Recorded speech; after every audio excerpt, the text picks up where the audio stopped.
Do nosso canal.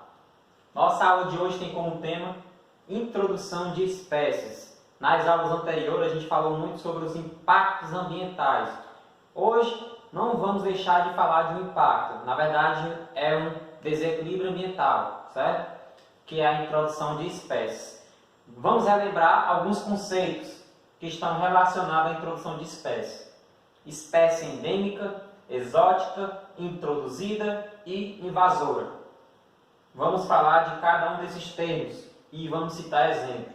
Primeira coisa que nós vamos falar é sobre espécie endêmica. Professor, o que é uma espécie endêmica?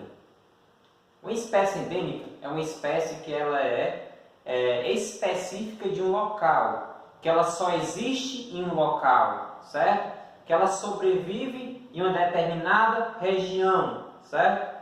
E que se ela for retirada de lá, ela pode se adaptar muito bem a outra região ou não. Ou seja, se ela não se adaptar, ela pode entrar em extinção, certo? Porque ela é endêmica de outro local. Vou citar aqui o exemplo para vocês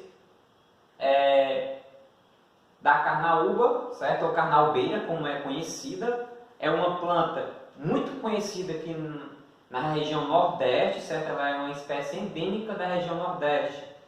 Ela é uma planta símbolo de dois estados brasileiros, que é o Piauí e o Ceará. Se você pegar o brasão do estado, certo? Nosso estado, você vai encontrar a carnaúba lá no interior do brasão, porque ela é representada com uma árvore símbolo do Ceará, certo?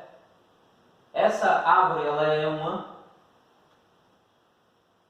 espécie endêmica da região Nordeste, certo?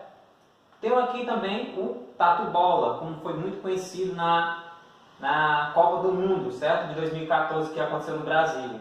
O tatu-bola também é uma espécie endêmica só de dois biomas brasileiros, a Caatinga e o Cerrado, certo? Então, ele só é encontrado nesses dois locais. Então, aqui nós temos exemplo de duas espécies endêmicas. Você pode também pesquisar mais sobre espécies endêmicas do Brasil, certo? Do Ceará. Não temos só esses exemplos, nós vamos ter mais exemplos de animais, exemplos de plantas que são específicos da nossa região. Falando aqui de espécie exótica, o que vai ser essa espécie exótica? Uma espécie exótica é uma espécie que foi introduzida. Vou até colocar aqui uma setinha.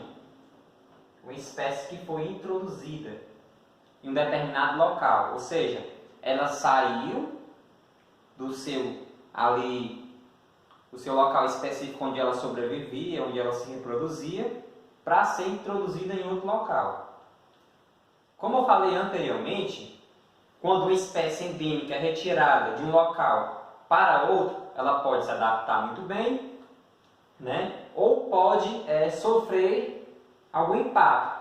No caso dessas espécies exóticas, vocês vão ver um pouco da diferença que existe entre elas, certo? Primeiro que eu vou falar aqui é o Ni indiano, certo? O Ni, como o próprio nome já diz, ele é nativo de outro país, ou seja, aqui no nosso Brasil é uma espécie exótica, certo? É uma plantinha muito bonitinha. Aqui na nossa cidade de Sobral ocorreu anteriormente, algum tempo atrás, uma grande arborização só com o Ni indiano, certo? Lembrando que toda espécie exótica ela foi introduzida. Então, se eu estou falando de uma espécie exótica, é porque ela foi introduzida, certo? Uma espécie introduzida, ela poderá se tornar invasora, certo? E no caso aqui, eu vou citar esses exemplos aqui, ó. O Ni, ele se tornou uma espécie invasora. Por que, professor, uma espécie invasora? Porque é uma planta que existe muitas substâncias tóxicas, certo? Tem como substâncias de repelentes a insetos, ou seja, os insetos não se aproximam muito dessa planta, certo? Como os insetos não se aproximam muito delas e na área urbana tem muito, isso quer dizer que vai afastar as aves, certo? Então, afastando as aves, essas aves elas podem ficar sem alimento. Então, isso pode causar um desequilíbrio ambiental, certo? Nas aves.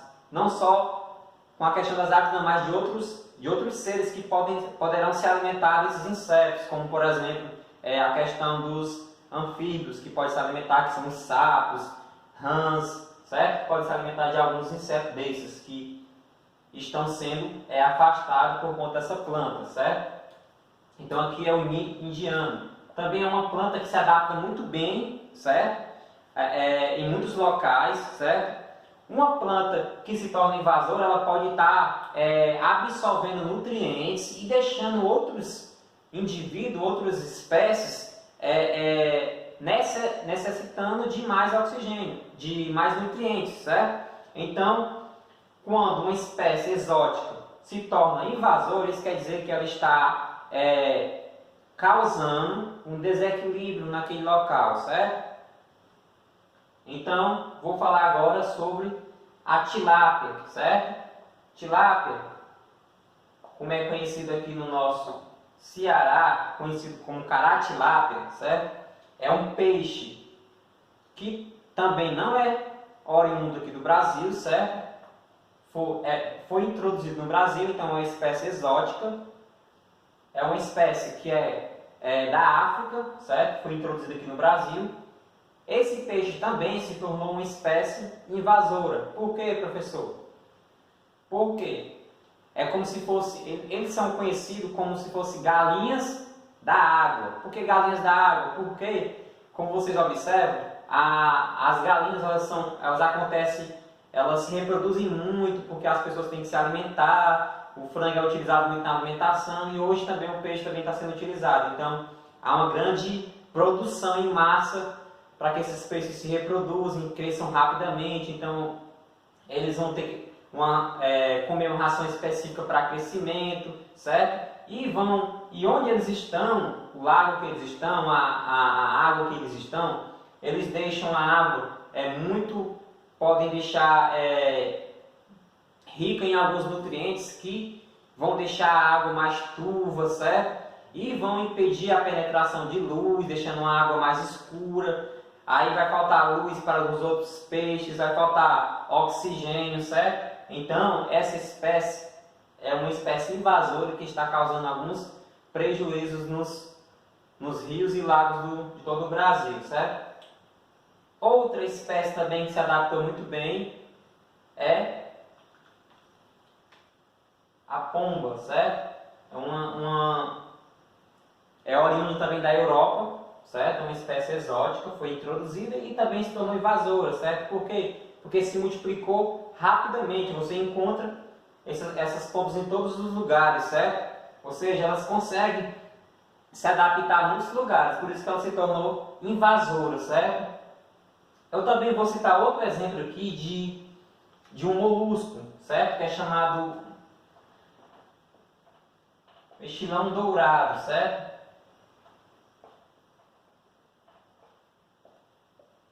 É oriundo da China, foi introduzido no Brasil, certo? E também causa alguns desequilíbrios, certo? Alguns estudos, um estudo que aconteceu lá em Porto Alegre, nesses estudos com os resultados, eles demonstraram que esse molusco ele percorria durante o dia 24 quilômetros nas tubulações de água, de esgoto. Então estava causando lá um grande prejuízo às empresas que trabalhavam com a questão da água, do esgoto, porque tinha que tirar esses moluscos desses locais, certo? Muitas espécies elas são introduzidas, certo? Por exemplo, eu posso mecanicamente tirar uma espécie, introduzir ela em outro local, ou muitas vezes ela pode vir por meios não conhecidos, certo? Vou citar aqui um exemplo para vocês, chamado de água de lastro, certo? Como é que funciona isso, professor? Os navios são os que transportam mercadoria de países para outros, certo? Como, por exemplo, Do Brasil para a Europa, eu vou ter o oceano. Então, esses navios vão ser fundamentais para a questão desses transportes, certo? Um navio ele precisa ter um peso específico. Por quê, professor? Esse peso específico serve para que ele não afunde. Outra coisa também, o navio também não pode estar tombando, ele pode virar, então ele tem que ter um peso específico. Então, quando? Eu vou citar aqui um exemplo para vocês. O navio ele vai sair da China, certo? Eu coloco aqui no Czinho, saindo da China. Ele vai parar na França, certo? Quando ele saiu da China, ele estava com um peso, que eu vou calcular aqui como fosse 100% esse peso, com as mercadorias. Quando ele parou na França, ele deixou ali 30% da mercadoria, certo? Na França. Esses 30% do peso que foi retirado, vai existir aqui um espaço no navio, esse espaço vai entrar água, certo? Então, esses 30% aqui que faltou no peso, eles completaram de água, certo? Então, ficou com o peso do início, 100%. Saiu da França, parou lá em Portugal, vai entrar mais 30% de mercadorias. Então, a mercadoria vai entrar, ó, mercadoria entrando, a água vai ter que sair, certo? Porque eu não posso ficar com um peso a mais do que estava, vai ficar com o mesmo peso, entendeu? E observe que uma água que entrou na França foi depositada lá em Portugal, certo? Isso é o que acontece. Essa água ela pode estar levando muitos micro-organismos, certo? Micro-organismos em diversos países, certo? Então, essa foi a nossa aula de hoje. Fique atento às nossas próximas aulas. Nós vamos continuar falando sobre impactos ambientais. Valeu, até a próxima.